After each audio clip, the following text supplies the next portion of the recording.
Балалар, біздің ырым тыйымдарымыз бұл бала дүниеге келгеннен бастап тұрмыстық салтымызға айналған сөздер болып келеді.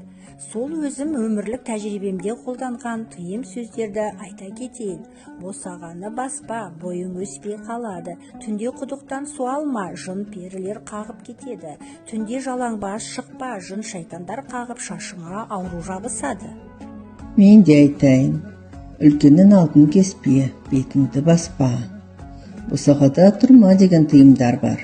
Үйге қарай жүгірме, жаман оқиға туралы хабар айтады деп түсіндірілген. Итті теппе, ол жеті қазынаның бірі, адамның досы. Бос бесікті тербетпе.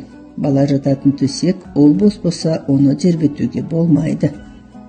Ырым тиымдардың күнделікті өмірге қажеті бар. Қазақи тәрбиеміздің бастауы ұят болады, обал болады, жаман болады деген тыйым сөздерімен ұрпақ тәрбиелеп келеміз.